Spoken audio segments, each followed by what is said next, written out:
Jusqu'à ce que je la retire, Alien Beast Woman était offerte en sacrifice aux dévoreurs d'étoiles. Salutations de l'univers de la science-fiction. Dites-nous d'où vous regardez aujourd'hui dans la section des commentaires ci-dessous. N'oubliez pas de vous abonner si vous appréciez cette histoire. Entre les piliers d'os qui entouraient l'autel du cratère, Harry avançait lentement à travers des volutes de fumée d'encens, alors que des dizaines de fidèles à capuche chantaient devant le monolithe en face de lui. Son épée à plasma fracturé émettait un faible bourdonnement. Chaque morceau d'armure récupéré sur son harnais tactique souffrait de stress thermique alors que la nébuleuse rouge-noire au-dessus de lui pulsait comme un cœur mourant laissant une tache de lumière contusionnée sur le sol d'obsidienne. Cependant, il continua à avancer parce qu'Ingrid, une femme bête dont la fourrure noire de jais était maculée de sang cérémoniel, était ligotée à la base du monolithe. Son approche attira l'attention de yeux dorés qui étaient adoucis par la peur, mais qui brillaient encore d'instinct. À ce moment-là, il prit la décision d'empêcher le mangeur d'étoiles de consommer une autre vie.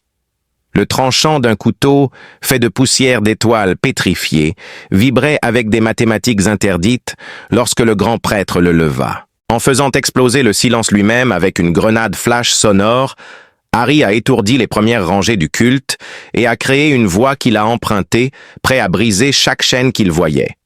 Alors qu'Harry attendait des arcs de plasma, sculptait des discontinuités éblouissantes à travers l'obscurité cuivrée, chaque coup de l'épée, entraînant des zélotes en robe dans des brasiers effondrant, coupant des lances et déchirant des chaînes.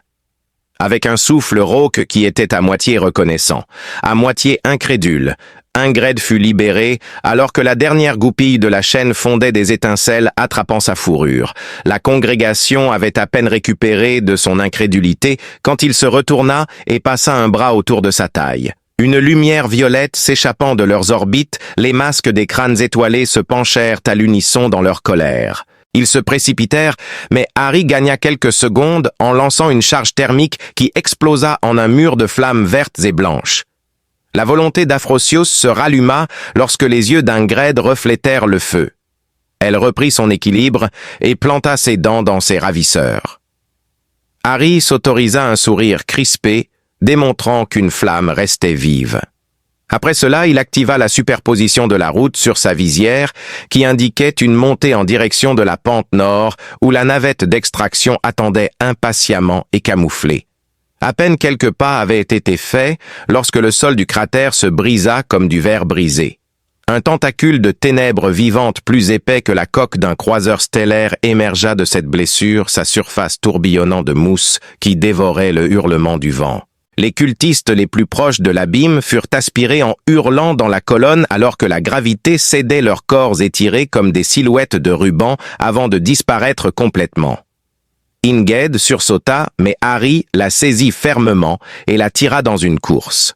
Le bruit des aimants de bottes claquant sur la pierre riche en fer secoua la réalité elle-même. Il sentit le tentacule s'arrêter ses bords, se désagrégeant en éclats éblouissants qui tombèrent innocemment autour d'eux, alors qu'elle commençait à murmurer des phrases qui résonnaient à l'intérieur de sa cage thoracique au lieu de ses oreilles.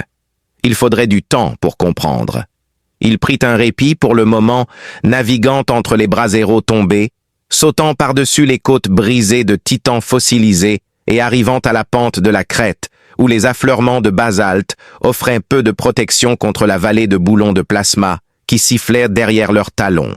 La subtile distorsion thermique du camouflage de sa navette scintillait le long de la pente mortelle, alors que la route de crête se rétrécissait en une corniche tranchante au-dessus d'un champ de pointe acéré. Enragé, le grand prêtre lança des éclairs crépitants d'énergie nulle qui vaporisèrent la pierre à quelques mètres de leur dos et dirigea la puissance dans un bâton barbelé. Les lignes bourdonnant, Harry lança les 2 grappins de poignet au-dessus du gouffre et les tira dans une colonne saillante. Le câble fut cisaillé à moitié sur un boulon, mais la vitesse emporta les deux en bas de la pente dans une douche de poussière et sur une côte inclinée de Léviathan pétrifié. Ingrid s'est précipitée sous la queue de la navette, forçant ses jambes tremblantes à suivre sa vitesse, alors qu'elles atterrissaient brutalement, le roulement amortissant le stress. La rampe a été brièvement abaissée par ordre à distance. Les tirs des cultistes rebondissaient alors qu'ils plongeaient à l'intérieur, la trappe se refermant avec fracas. Des bandes d'urgence rouge rubis s'allumaient sur les murs de métal nus et les panneaux de conduit au-dessus tremblaient. Chaque sensation était attaquée par des alarmes dès que Harry entrait en collision avec le berceau du pilote. Perte de liquide de refroidissement, fissure du bouclier et purge du réacteur. Rejetant la recommandation de l'ordinateur de cesser de monter, il a injecté le reste de la puissance de camouflage dans les propulseurs principaux et a tiré le vaisseau vers le ciel dans un panache de roches écrasées. Les griffes de l'espace négatif creusaient des entailles le long de la coque, tandis que le tentacule du Staré les poursuivait, chaque impact résonnant avec des cris métalliques. La statique s'est dissipée des caméras externes. L'équipement non sécurisé était projeté à travers la cabine par les fluctuations de gravité internes. Ingrid s'assit sur le canapé du copilote et se prépara. Les données qui défilent sur les écrans brisés se reflètent dans les pupilles dilatées mais alertes des iris dorés. Elle poussa une paume tremblante vers la console et répéta son mantra précédent alors que les moteurs toussaient et que le tentacule se resserrait autour de la poupe. Plus clair cette fois. Vibrant à travers les circuits mot après mot impossible. Harry a pu enraciner les condensateurs d'armes dans une explosion de plasma blanc qui a réduit le membre d'ombre en vapeur, alors que le tentacule crépitait comme s'il avait été ébouillanté. Les moteurs de la navette haletaient en signe de protestation, alors qu'elle se frayait un chemin à travers la troposphère après avoir été libérée, mais ils tenaient bon. Une planète rouge sanglante en dessous perçait la couverture apathique d'étoiles qui les accueillait à leur entrée dans l'espace. La divinité qu'ils avaient reniée causait encore des convulsions dans sa blessure cratérisée. Harry a mis le moteur en marche pour un seul saut aveugle après avoir incliné la navette vers le vide ouvert et frappé au hasard une série de micro-brûlures pour secouer tous les balises de suivi. L'univers s'est effondré, les piles à combustible ont donné une poussée tout en crachant des étincelles. Quand il se déploya à nouveau, ils se retrouvèrent en orbite autour d'un vieil astéroïde minier au milieu d'un cimetière de cargo abandonné. Une protection thermique parfaite était assurée par des trous rouillés, et pour la première fois, le son de l'alarme fut remplacé par le sifflement de ventilation d'un vaisseau qui avait réussi à survivre. Les mains de Harry tremblaient à cause de la montée d'adrénaline. Passant en mode sombre, il fléchit les doigts et chassa les tremblements. Il se tourna pour voir Ingrid le regarder avec une appréciation fatiguée et de la lassitude, tourbillonnant dans ses yeux. Il a déverrouillé un casier de rations sans rien dire, a cassé une barre aromatisée au chocolat en deux et lui a donné la plus grande portion. Elle goûta et renifla, et malgré ses lèvres fendues, elle laissa échapper un petit cri de surprise. Ils reconnurent une sécurité momentanée dans ce silence précaire qui était acheté par une résolution commune plutôt que par la chance. À l'exception du système de survie et du léger bourdonnement du blindage, Harry a mis la navette en mode de vol plané au milieu des épaves silencieuses, éliminant toutes les émissions actives. Avec une concentration mécanique, il cliquait sur des interrupteurs tout en effectuant des diagnostics sur les conduits éclatés. Son cœur battait encore à tout rompre à cause de l'évasion, mais il força sa respiration à ralentir. Avec sa fourrure sombre parsemée de cendres et de sang séché, Ingrid était assise sur le sol en face de lui, les genoux serrés contre sa poitrine. Ses oreilles pendaient bas de fatigue et de terreur silencieuse, mais son regard doré suivait chaque éclair sur sa console endommagée. Son corps tremblait comme un prédateur forcé de succomber à la captivité, et elle détournait le regard chaque fois que ses yeux croisèrent les siens. Sa voix s'éteignit alors qu'il lui demandait si elle pouvait se tenir debout et si elle pouvait boire de l'eau jusqu'à ce qu'il ouvre finalement une boîte de rations et la place dans ses mains. Avant que sa faim ne l'emporte sur sa prudence et qu'elle ne déchire des morceaux avec ses canines acérées, mâchant avec soin et minutie, comme si chaque bouchée pouvait lui être arrachée à nouveau, elle tressaillit à l'odeur de protéines salées. Le convoi silencieux de cargos morts, leurs couloirs criblés par des impacts d'astéroïdes et des combats étouffés depuis longtemps oubliés, dérivaient à l'extérieur des fenêtres du cockpit. Des balises défaillantes s'allumaient à travers le large anneau de plateformes d'extraction de minerais brisés au-delà d'eux. Un cimetière piégé dans la détérioration orbitale. Hochement de tête, il n'y a pas beaucoup d'activités de culte ici. Harry a fait apparaître la télémétrie régionale qui est idéale pour les réparations. Le soudage sur le terrain ne suffirait pas à réparer les conduits de plasma fracturés de la navette. Il réfléchissait déjà à quel vaisseau il allait piller, tandis que ses doigts noircis s'étiraient vers le loquet de la boîte à outils. Ingrid devint anxieuse alors que le réacteur bourdonnait mal à l'aise. Il réalisa qu'elle avait été enchaînée à un destin pire que la mort pendant des jours, voire des semaines avant son arrivée. Il se retourna vers elle et vit dans ses grands yeux le souvenir de cette ombre de serpent se tordant et les griffant les piliers d'os craquant sous sa colère. Harry se leva et ouvrit une trousse de premiers soins prenant des mesures prudentes pour, au lieu de l'intimider, il a démontré son labeur en s'agenouillant devant elle et en tendant la paume vers le haut pour lui montrer les marques de brûlure et les cicatrices de plasma qui bordaient ses phalanges. De travail pour préserver sa vie. Elle tendit la main hésitante et révéla des marques rituelles gravées dans la chair profonde, des sillons crus qui saignaient un sang noirci, coupant à travers une fourrure de minuit. Avec son polymère pâle bouillonnant contre sa peau chaude, il a pulvérisé de la bophoam le long de chaque coupure. Son corps tremblait sous le poids de l'endurance silencieuse, et elle grognait de douleur, ses oreilles plaquées contre son crâne et ses griffes enfoncées dans ses cuisses.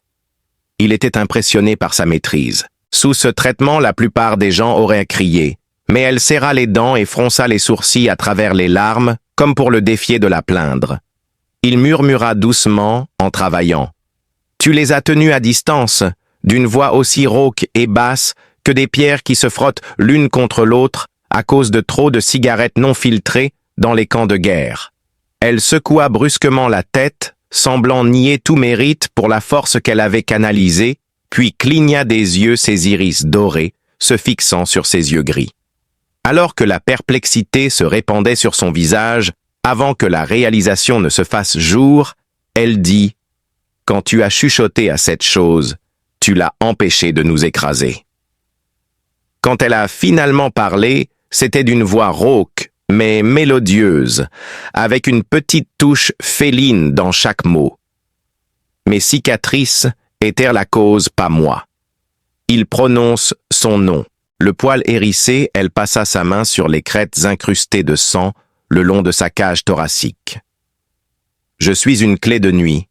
Mon corps fonctionne comme une porte ou une serrure. Il s'arrêta permettant à la médoame d'absorber cette phrase, comme une porte ou une serrure. Afin d'ancrer les rituels d'invocation, il se souvenait des briefings de renseignements précédents concernant les clés nocturnes des cultes des mangeurs d'étoiles, qui étaient des hommes bêtes capturés, imprégnés de glyphes de liaison à la réalité. Des équipes entières ont été déclarées KIA, et les dossiers se terminaient toujours par un noir censuré. C'était comme une preuve de quelque chose de cosmique qui n'avait pas été accompli quand j'en voyais un vivant. Et bien qu'une partie de lui voulait frissonner à l'idée d'un élément rituel vivant une autre partie, ne voyait qu'une dame battue et enchaînée par des fanatiques qui adoraient des serpents du vide. Se penchant en arrière sur ses talons, il l'examina de la tête aux pieds. Sous son regard scrutateur, elle redressa sa posture et leva le menton malgré ses épaules tremblantes. Il lui fit un signe d'approbation sévère et retourna à la console. Il a allumé les scanners externes et a navigué à travers les bandes passantes pour cartographier les matériaux récupérables du cimetière. Il traça un cap vers un cargo partiellement enfoui dans des débris d'astéroïdes, tandis qu'un Gred observait silencieuse mais alerte. Elle absorbait tout, une intelligence aiguë scintillant derrière ses yeux fatigués, mais il ne donnait aucune explication. Finalement, elle dit quelque chose. « Tu es venu pour moi, mais pourquoi ?» Comme un éclair de plasma à travers la glace, sa question perça le bourdonnement étouffé du système de survie. « Ils ont massacré mon escouade en essayant de sauver quelqu'un comme toi, » dit Harry en gardant les yeux fixés sur l'écran de navigation. Je ne pouvais pas leur permettre de triompher une fois de plus. Il parlait avec l'assurance tranquille d'un homme dont la vie s'est réduite à 2 options: agir ou regretter à jamais. Il n'y avait aucune fureur dans sa voix. Avec ses griffes se courbant sur le sol métallique, puis se rétractant, elle traitait silencieusement ce qu'il avait dit. Elle se leva avec lui quand il ferma la porte et alla inspecter leur cache d'armes, ses jambes tremblant de manque de nutriments, mais ne s'effondrant pas. Il fouillait parmi des caisses calcinées alors qu'Ingred s'approchait prenant une inspiration prudente de son odeur, comme s'il avait appris à se souvenir de lui. Pour se protéger, il lui a donné un bâton de choc, ce qui était mieux que rien, mais tenait de manière hilarante dans ses doigts griffus. Elle l'a simplement accusé réception silencieusement et sans remerciement. Leur navette glissait vers le vaisseau sélectionné, les moteurs brûlant faiblement, alors qu'elle sortait de l'ombre d'un transporteur mort. Harry recalcula s'il pouvait risquer un 2e saut FTL après les réparations ou s'il serait plus sage de se cacher ici, jusqu'à ce que le culte passe après avoir vérifié les ratios de carburant et l'état du réacteur. Chaque fois que l'alarme de collision frappait les débris environnants, Ingred se recroquevillait sur le siège du copilote, serrant ses genoux et agitant sa queue dans un stress frénétique. De la sueur du fer et des résidus de plasma remplissaient le cockpit, jusqu'à ce que le dérelict devienne énorme dans le hublot, avant aucun des deux ne parla pendant des heures, chacun pris dans des équations et des souvenirs. Les bras de cargaison rouillés s'étendaient comme des appendices d'insectes glacés. Après des siècles de radiation, la peinture s'écaillait pour révéler l'alliage. Harry, cependant, ne voyait que des opportunités.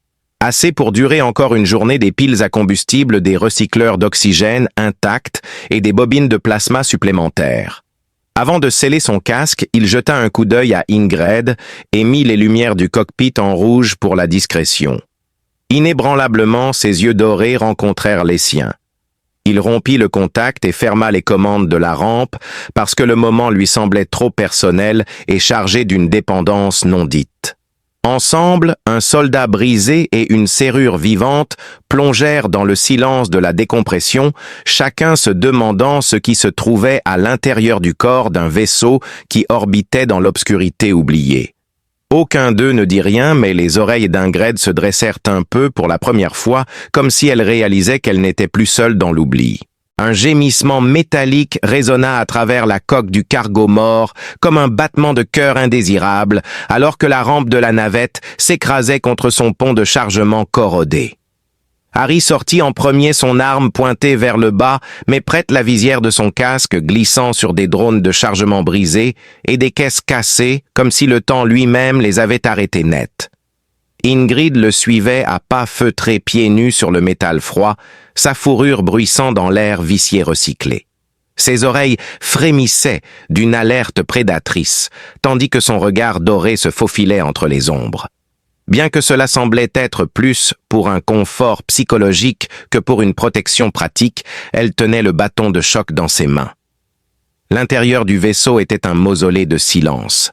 À chaque clignotement de l'éclairage de secours, des poutres de soutien squelettique apparaissent en relief net. Malgré les efforts de Harry pour avancer silencieusement, ses bottes crépitaient sur des billes éparpillées qui se répandaient comme des grêlons métalliques, les rendant audibles à chaque pas. Ils passèrent devant une passerelle de maintenance tombée, ses verrous magnétiques, autrefois brillants, à moitié fondus et corrodés par des marques de plasma gisant tordus à travers la passerelle. À part des fuites environnementales froides, il ne trouva aucune empreinte de chaleur. Avec quelques coups de son coupeur à plasma, il ouvrait chaque porte qu'il rencontrait, et Ingrid observait attentivement, apprenant silencieusement ses méthodes. Son nez se dilata pour lire le sens imprégné dans la poussière ancienne, et sa respiration restait rapide et superficielle. Le cœur de Harry battait un peu plus vite alors qu'ils entraient dans la salle principale du réacteur. Un réseau auxiliaire de conduits de plasma était dissimulé parmi les bobines massives recouvertes de supraconducteurs fracturés qui les dominaient. Son boîtier était intact mais carbonisé, excellent. Il posa sa boîte à outils et sortit de la pâte de réparation polymère un bloc de diagnostic et des micro-soudeurs. Il travaillait rapidement et avec précision, élaborant mentalement des scénarios pour chaque mouvement dans l'obscurité. Ingrid s'accroupit à côté d'un terminal d'inspection cassé et fouilla parmi les débris de cristaux de données. Une langue gutturale extraterrestre clignotait sur l'écran fracturé alors qu'elle découvrait un éclat encore faiblement scintillant et le pressait contre le nœud d'entrée exposé ses oreilles picotant. Harry a cessé de travailler sur sa réparation pour la regarder et alors qu'elle lisait, il a remarqué une légère détente dans ses épaules. Il a fait glisser un bouchon de mousse de plafond dans une ligne de plasma fissurée et a demandé « Qu'est-ce que c'est ?» Elle a regardé les lettres fluides pendant un moment avant de répondre. Enfin, elle murmura d'une voix faible qui pouvait à peine être entendue au-dessus des bourdonnements des réacteurs provenant de l'attaque sur ce vaisseau. Ils ont fait un effort pour se cacher près de la ceinture d'astéroïdes. En quelques heures, les équipes d'abordage du culte les ont détruits. Personne n'a été sauvé. Le poids d'un autre navire perdu s'enfonça comme une vieille pierre dans sa poitrine, faisant tomber ses oreilles encore plus bas. Harry ne répondit pas avec sympathie. Des barres d'état vertes s'allumèrent sur l'écran endommagé alors qu'il allumait sa tablette de diagnostic et terminait de sceller le conduit de plasma. Excellent. La navette pourrait reconstituer le tampon de support de vie en épuisement et redémarrer les moteurs secondaires en siphonnant suffisamment de plasma. Il regarda les rangées de piles à combustible le long du mur à côté. L'un avait un indicateur de charge clignotant, mais les autres semblaient intacts. Silencieusement, il montra la petite fuite chimique près de sa base et fit signe à Ingrid de s'approcher. Elle fronça le nez prudemment et sentit les vapeurs qui s'échappaient avant de hocher la tête silencieusement en signe de compréhension. Ils travaillèrent ensemble pour le libérer de sa contrainte, tandis qu'Ingrid, frissonnant de fatigue, plaçait ses doigts griffus derrière les rails de verrouillage et activait le déverrouillage manuel. La main gantée de Harry stabilisait sa masse. Avec un boom résonnant qui sonnait comme un coup de tonnerre et faisait tomber des éclats de métal rouillé d'en haut, la cellule se libéra. Tous deux se figèrent, tendant leurs oreilles sensibles. Un bruit de grincement sourd, le gémissement du métal se déplaçant sous une tension ancienne, provenait de quelque part plus profondément dans le cargo. Avec un grognement étouffé, Harry souleva la cellule sur son épaule et fit signe vers la sortie. Cette fois, malgré ses blessures, Ingrid prit l'initiative et se faufila parmi les poutres tordues et les canards tombés avec une grâce inattendue. Ils entrèrent dans un couloir utilisé pour les transferts de cargaison, où des boîtes brisées laissaient échapper des cadavres gelés et des rations d'urgence séchées. Les yeux rivés sur chaque cadavre, Ingrid lisait leurs blessures, leur posture et leur odeur, mais elle continuait sans hésitation. La poitrine de Harry se durcit avec une sombre révérence. Elle n'était en aucun cas une victime. Son instinct de survie aiguisé par l'agonie équilibrait toute terreur qui pesait sur ses os. Après être arrivé à la navette, Harry a fixé la pile à combustible au berceau de port. Après avoir clignoté en orange, les indicateurs sont devenus verts. Alors que le plasma s'infiltrait à travers les fils qu'il avait tendus jusqu'au réacteur du cargo, les niveaux de puissance augmentaient. Après avoir vérifié les joints et activé le système de démarrage d'urgence, il sentit le système principal de la navette se remettre en marche avec une légère vibration dans le pont. Les indications de survie pulsaient d'un bleu constant, les ventilateurs rugissaient en douceur et les lumières se stabilisaient. Ses épaules se détendirent de soulagement. Il survivrait encore une journée. Il se tourna vers Ingrid, qui se tenait les bras croisés sur la poitrine, comme pour se soutenir l'étudiant avec un regard insondable. Frustrée, elle cligna des yeux pour chasser les larmes non versées qui brillaient dans ses yeux dorés. « Nous ne sommes pas encore en sécurité, » dit-elle sa voix rauque de soif. « Tu m'as sauvé 2 fois maintenant. » Harry posa ses outils et s'appuya contre le collecteur de liquide de refroidissement pour l'examiner. Il fit une pause pour évaluer sa réaction avant de continuer. « Une fois que nous serons en sécurité, tu pourras aller où tu veux. » Le culte suivra la signature énergétique de leur serpent, et ils nous trouveront si nous ne sautons pas bientôt. Tu n'es pas à moi. Elle secoua la tête, ses cheveux noirs tombant en mèches emmêlées sur ses épaules, et dit « Tu ne comprends pas. Ils m'ont transformé en clé de la nuit. Je porte le chemin vers le mangeur d'étoiles dans mes cicatrices. Tant que je vivrai, ils continueront à chasser. » Ses oreilles se dressèrent de surprise à cette idée, comme si elle n'avait jamais envisagé la liberté comme une option réelle. Ses griffes se rétractèrent, comme si elle souhaitait pouvoir arracher les marques de sa propre chair. Harry resta silencieux pendant un moment. « Alors nous nous assurons qu'ils ne pourront plus jamais t'utiliser. » Sa voix était calme, mais elle contenait la même assurance inébranlable qu'il avait portée à travers des missions ratées et des escouades tombées. Il s'éloigna ensuite du collecteur, s'approcha et s'agenouilla devant elle pour que leurs yeux soient au même niveau. Il se leva et lui offrit une barre de ration qu'elle prit avec prudence, fixant le papier d'aluminium comme si c'était la chose la plus étrange de la galaxie, et alors qu'elle l'ouvrait et prenait une bouchée hésitante. Harry se retourna vers le cockpit parcourant les balises de navigation jusqu'à ce qu'il trouve ce dont il avait besoin, un avant-poste de contrebandier abandonné orbitant autour d'une géante gazeuse à 3 sauts de là. Ses oreilles se dressèrent légèrement pour la première fois depuis leur rencontre, et une étincelle de quelque chose d'indomptable brilla dans son regard. Il traça leur trajectoire de saut en silence, pendant qu'Ingrid mangeait derrière lui chaque mouvement de ses oreilles et de sa queue, se reflétant dans la faible lumière du cockpit, le cimetière de cargo dérivant autour d'eux, sentinelles silencieuses, des vies perdues, à cause de la cupidité de la guerre et des forces cosmiques incompréhensibles. C'était un espace dangereux et non surveillé, mais les cultistes l'évitaient, à moins d'y être contraints. Les doigts de Harry hésitèrent au-dessus de l'initiateur de séquence de saut. La navette trembla, alors que les moteurs s'activaient, la lumière se courbant autour d'eux, et avec un profond gémissement métallique, ils disparurent dans les courants cachés entre les étoiles, emportant avec eux un secret qui, selon les décisions à prendre, pourrait détruire des mondes entiers ou sauver d'innombrables vies. Il jeta un dernier regard à Ingrid avant de lancer le lecteur FTL, ses yeux dorés rencontrant les siens avec une confiance méfiante. Ingrid était assise recroquevillée sur le siège du copilote, les genoux serrés contre sa poitrine, les oreilles frémissant nerveusement à chaque gémissement électronique, et la coque de la navette vibrait de l'énergie résiduelle du saut hors de la ceinture de cargos abandonnés. Un faible gémissement résonnait à travers les plaques de plancher alors que Harry forçait les stabilisateurs à se remettre en ligne. Des icônes d'avertissement ambrées clignotaient sur le HUD fissuré, mais aucune ne demandait un arrêt immédiat.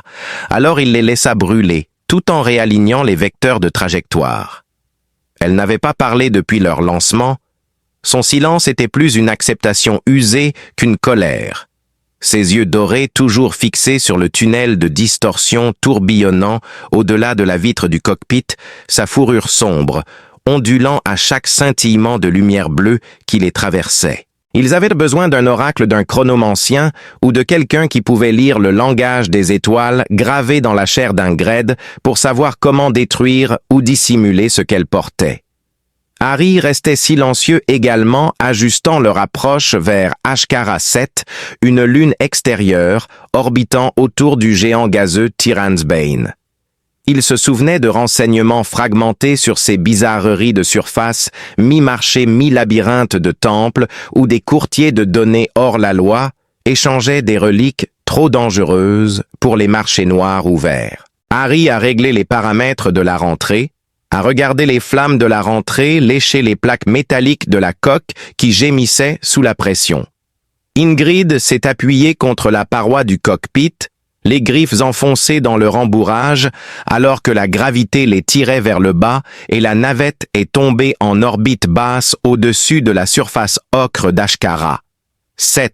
Scintillante de tempêtes de foudre qui dansaient entre les crêtes des canyons dentelés et les tours cyclopéennes des temples, alors que le tunnel de distorsion se repliait dans l'espace réel. Ils se sont écrasés sur une aire d'atterrissage usée, construite au sommet de terrasses de grès superposées, où les propulseurs d'atterrissage de la navette crachaient des flammes bleues et le pylône de capteur clignotait faiblement, les scannant avec un fantôme des contrôles de sécurité utilisés sur les mondes plus riches. Harry a coupé les moteurs, s'est redressé, a passé son fusil sur son dos, puis a fait signe à Ingrid. Le bazar se dressait en larmes de couloirs de grès sculptés bondés d'espèces, provenant de tous les secteurs marginaux, et elle le suivit le long de la rampe, dans une chaleur étouffante, épaisse d'encens et de poussière rouge cuivrée flottante. À côté de petits hommes lézards, portant des linceuls de capteurs en lambeaux de grands commerçants émaciés à la peau de pierre, vendaient des fils neuronaux cristallins. Des rafales de vent imprévisibles faisaient craquer les auvents en polymère déchirés au-dessus, et Ingrid restait aux côtés de Harry, ses oreilles aplaties, dissimulées sous sa cagoule thermique de rechange. Ses yeux dorés parcourant les étals, lisant les voies d'évacuation, les menaces et les droïdes sentinelles perchés au sommet des piliers du temple, tandis que Harry cherchait le chronomancien qu'il avait payé des années auparavant. La sorcière était assise derrière un bassin en verre noir, son corps aussi mince qu'une racine malade, enveloppé dans des robes céruléennes, et ils trouvèrent son antre 2 étages au-dessus de la place de Pierre de Sang, du marché marqué par une vapeur violette flottante et des charmes en os qui cliquetaient dans la brise. Ils priaient pour que la vieille sorcière ne soit pas morte de la maladie des épices, ou ne se soit pas vendue à des fanatiques de culte. Ses lèvres se tordirent en une familiarité moqueuse, alors qu'elle regardait Harry, ses yeux mécaniques scintillants de runes recouvertes d'aurore. « Fantôme de l'escouade Praxis !»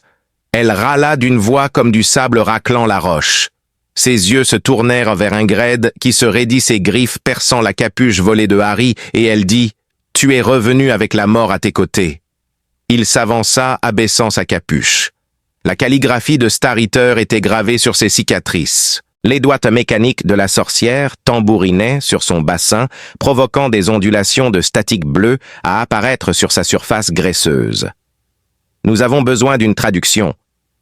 Le paiement correspondra au risque. »« Tout est dangereux, » murmura-t-elle, faisant signe à Ingrid de s'approcher. Après un moment d'hésitation, Ingrid entra dans la lumière vacillante du scanner. Les glyphes gravés dans la chair d'Ingrid brillaient faiblement à travers sa fourrure sombre, créant des ombres fugaces sur le sol poussiéreux de l'antre, tandis que les yeux cybernétiques de la sorcière pulsaient plus intensément. « Clé de la nuit !» dit la sorcière dans un murmure respectueux. La personne qui contrôle le dévoreur d'étoiles contrôle le nexus rituel qui est une serrure et une porte. Ces marques sont des coordonnées. Ingrid semblait sur le point de s'effondrer tremblant alors qu'elle serrait ses bras, et Harry prit une profonde inspiration après avoir compris les implications qui lui tordaient l'estomac en nœuds. Peut-on l'effacer? Peut-être, mais sa force vitale ancre le motif. Harry demanda d'une voix basse et dure, et les lèvres de la sorcière se courbèrent à nouveau en un sourire moqueur. L'encre meurt si les cicatrices sont enlevées. Avant que Harry ne puisse répondre, une grenade flash explosa contre le rideau d'entrée, remplissant la tanière d'une lumière blanche brûlant la rétine. Il fut projeté au sol par instinct plutôt que par une pensée consciente, et des formes et des masques de respiration se précipitèrent à travers la fumée, tandis que des impacts de boulons de plasma déchiraient des charmes en os et des brûleurs d'encens au-dessus de leur tête. Ingrid se releva précipitamment, saisit le fusil d'un attaquant tombé avec une familiarité inattendue et balaya l'entrée avec un tir de suppression, tandis que Harry roulait sortant son arme de poing et abattant l'attaquant principal en voyant le cadavre s'étaler sur une étagère rituelle qui s'effondra dans un fracas de fragments d'os et de tablettes de données. Ils se déplaçaient comme un seul homme sans un mot, leurs instincts se coordonnant, et Harry pressa son bouclier de poignet bloquant une frappe de lame à plasma avant de pousser son attaquant dans la ligne de tir d'Ingrid. La femme bête grogna et appuya sur la détente la balle pulsée, traversant proprement le masque et le crâne.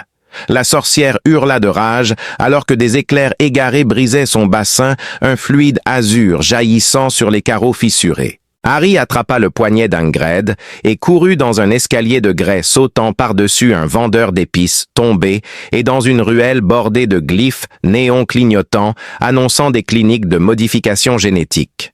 Dehors, le marché avait explosé en chaos alors que des cultistes en robe avec des glyphes en forme d'étoiles tiraient indistinctement sur les commerçants et les passants à la recherche de leur prix en fuite.